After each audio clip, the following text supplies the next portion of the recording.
So the next presenter is Dr. Emad Shihab. He is a full professor and Concordia Research Chair in the Department of Computer Science and Software Engineering at Concordia University in Canada. So his general research interest is in software engineering. He is particularly interested in mining software repositories, software quality assurance, software maintenance, empirical software engineering, and mobile application, as well as software architecture. He received the CSCAN InfoCAN Outstanding Young Computer Science Research Award, as well as MSR Early Career Achievement Award. So today he's going to talk about on the use of LLMs in the presence of software dependencies. So please. Thanks, Jack. So thank you for the introduction, and thanks for inviting me to talk about this work. So today I'll be talking about using LLMs and software dependencies. I work at Concordia University. I lead the data-driven analysis of software lab, and in the lab we do a lot of work on software dependencies. So initially, early on, we did some work on the use of trivial packages, so very small packages that are often used. We also looked at what we call the dependency patterns. We looked at their impact from a security point of view a little bit. We looked at what we call dependency smells, so how to not use a dependency, et cetera, et cetera. And so we were a bit shocked or surprised when we saw this article that popped up in June 2023, which was talking about potential hallucinations from LLMs when talking about dependencies. And one of the findings of this article, which was shocking to us, is that anywhere between 25% to 40% of dependencies generated by LLMs are actual hallucinations. And this work went a little bit further in it, and it also came up with a way to actually leverage these hallucinations and stage an attack. So basically, to sum it up, the idea is that you ask the LLM a question, it generates potentially some package that doesn't exist. You go out and you create that package, you post it wherever on PyPy or NPM or wherever your favorite package manager is.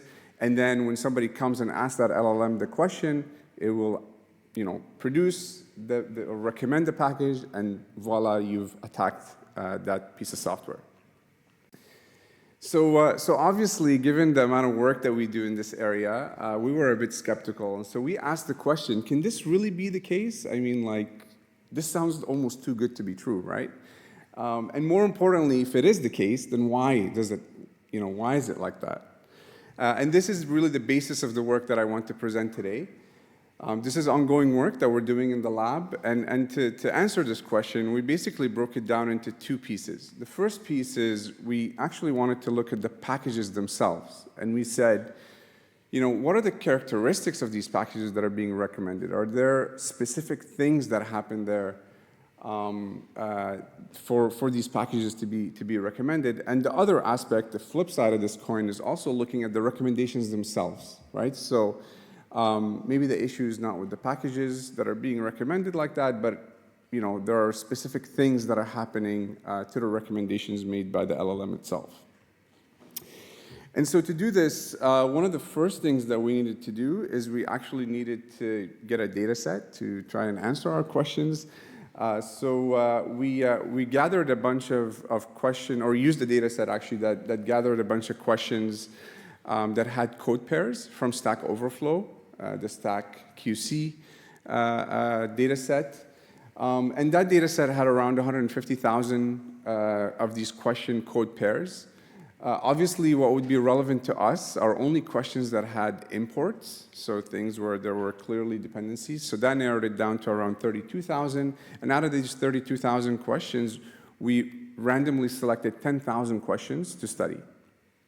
And so for each of these questions, we had the nice little Stack Overflow question, which, if you're thinking ahead, helps serve us for the prompt, right? And it also had the actual question, the actual code that was accepted, the accepted answer for that question.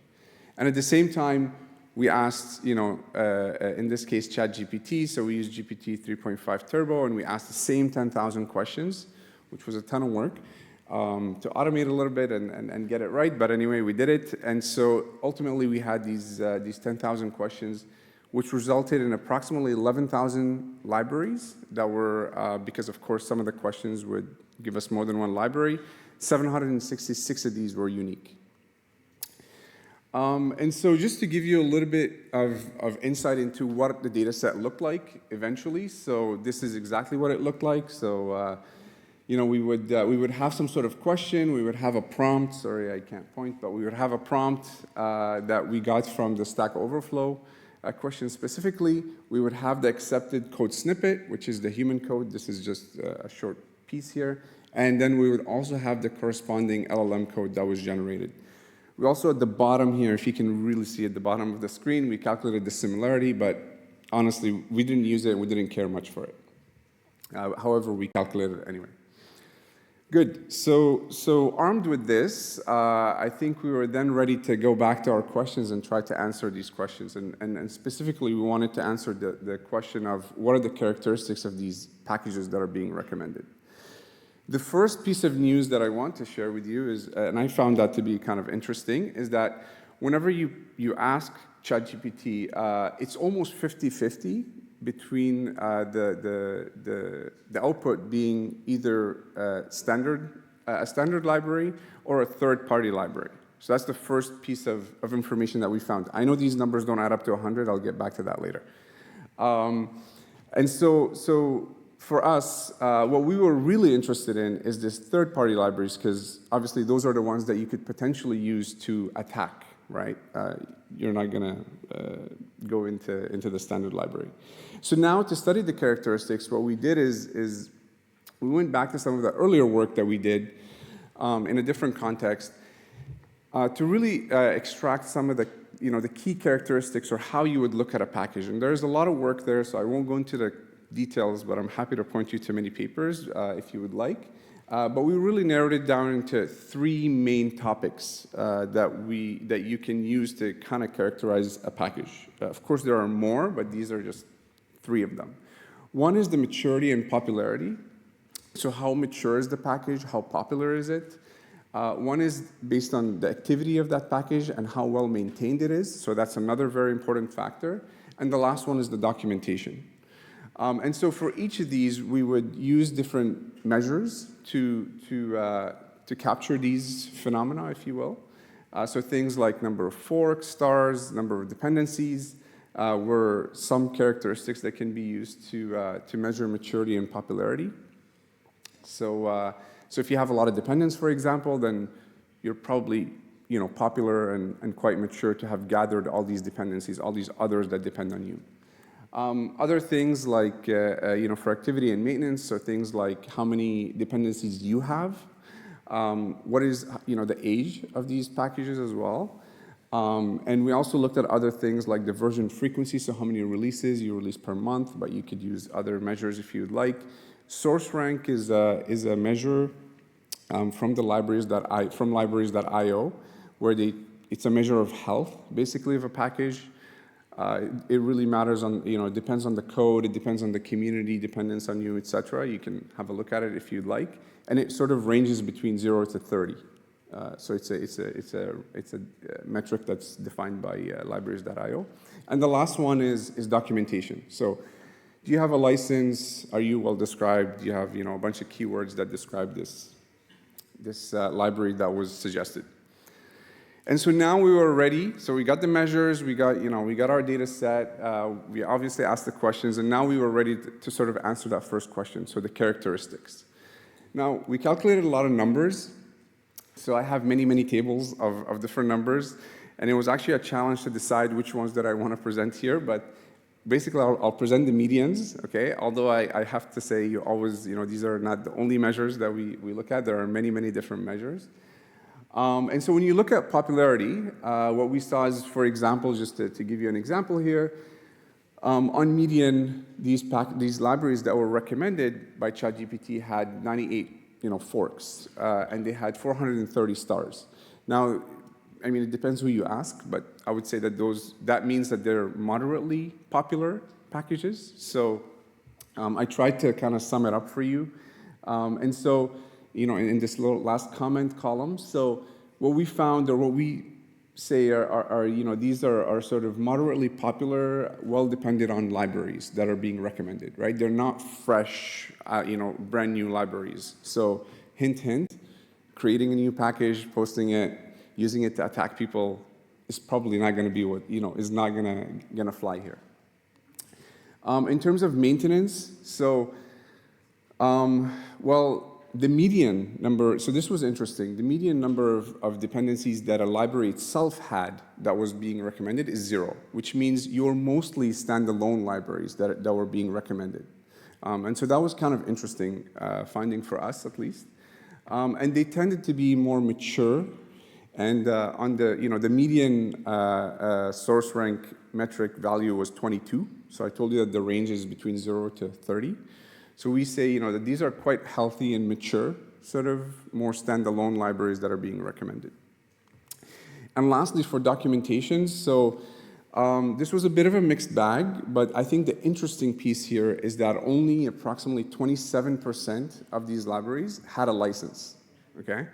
So that's something a little bit worrisome, because if you're depending on these recommendations, and license is an issue, of course, then that's kind of dangerous to depend on some of these libraries. So I tried to kind of just sum it all up, and I know that there's a lot of stuff in that table, but I tried to just sum it up into the characteristics of these libraries are they're usually recommending popular, well-depended on, and mature libraries that are not necessarily well licensed. Okay, that's really what we see based on these recommendations.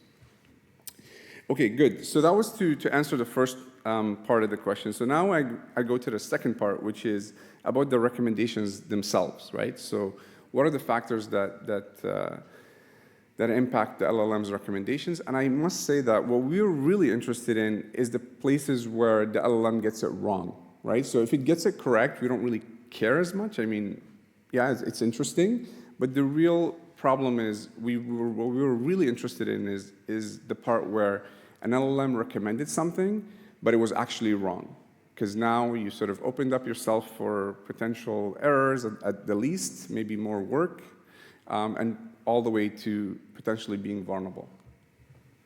And so this is where the other 7% is, as I told you before. And then what we did is we actually looked at every single case. So we investigated it manually. We also spun off virtual machines and actually tried to install these cases. So it wasn't just looking at them manually. We tried to see exactly, does this work or not?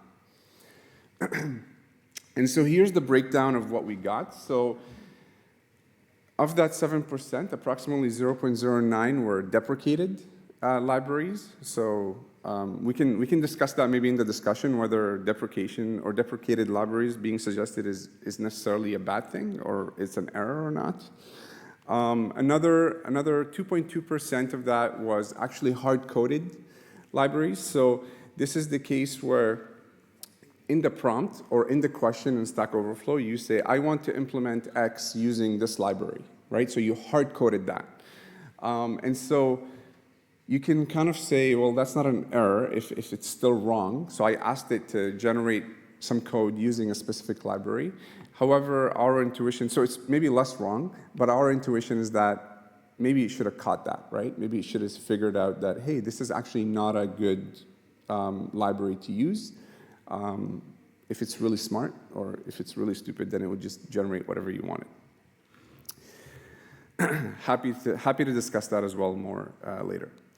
And the last 4.3% that we had, which is what we called real mistakes, right? So cases where really the LLM suggested something, but in our opinion, it was sort of wrong. So this is the one that I want to go into a little bit more.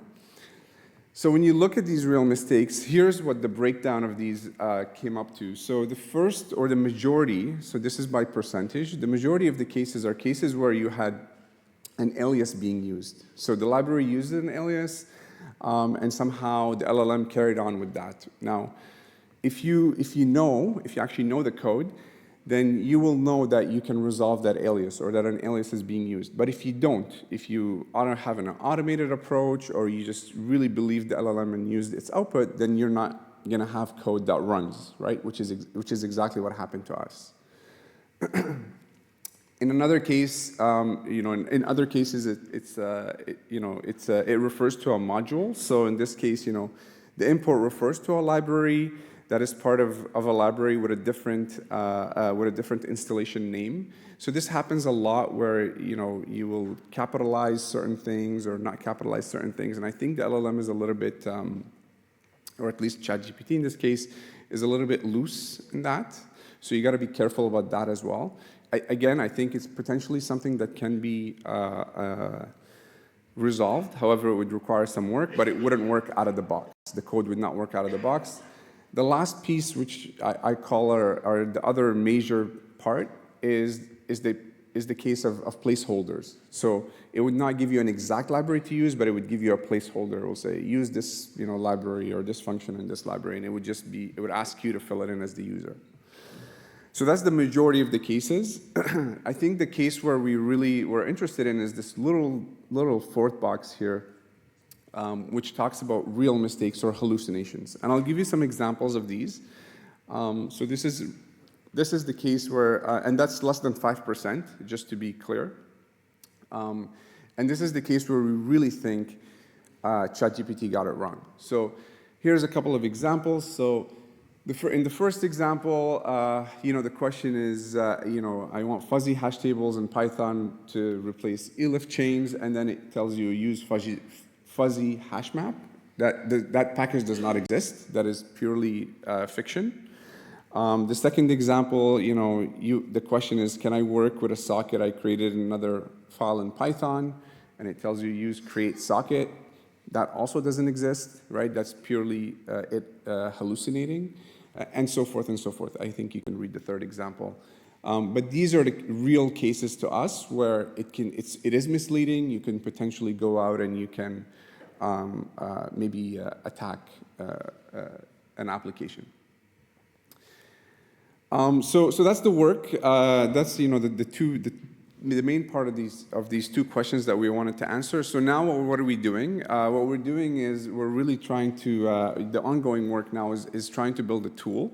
And we envision that this tool will have sort of 3 levels, right? The first, based on what we saw or our experience. And the idea is that this tool would sit between the LLM and between the developer. And it would, we think that it needs to do simple level kind of checks, whether these libraries exist, that would hopefully get rid of hallucinations and other things and deprecations. The next level would be to actually warn or alert you if there are things that are wrong, like things like the placeholder. So, you should maybe replace that. And at the third level, which I think would be the best, is to actually resolve some of these things. And I think we saw earlier today some of this in action already in code, not in this context, but in other contexts. So now what I want to do is I want to loop back, because I don't want to leave you hanging without the answer to the story. I want to loop back to this, right? So how the heck did they get, we got less than 5% and they got something like 25 to 40%. So when you actually dig a little bit deeper into this work, the way that they actually worked, and I bring back this picture of how you can attack the thing. What they did is they asked a question, but they didn't take the first answer, right? What they did is they asked the question and kept asking, is there another way to do it? Is there another way to do it? Is there another way to do it?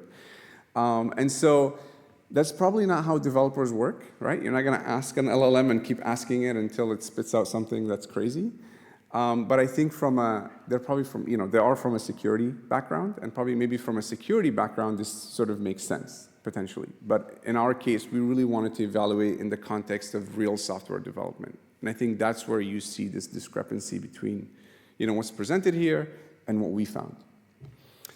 And the last thing I want to say is that, so we're not the only ones working on this. So there's other work. This work was just accepted, not by my group, but by another group from Concordia University at MSR 2024, where they looked at how LLMs help you to manage dependencies. So we talked about the idea of generating a dependency. So, when you want to take that dependency on, there's other work that looks at, once you've taken that dependency, so then now how do you want to manage that, right? And they looked at our LLMs really good at telling you how to take on a dependency. Should you be restrictive, not restrictive, etc. So that's interesting work that I'll leave you to read. And the last thing I want to say is this work is led by Jasmine Latendresse, who's my PhD student, and also supervised/collaborated with by my postdoc, Hassan and Ahmed. So I want to give credit to them. Jasmine is amazing, and she's done the bulk of this work. So I just want to give acknowledgement there. I'll stop there, and I'm happy to maybe take the questions later. So thank you. Thanks, Emad, for the wonderful talk.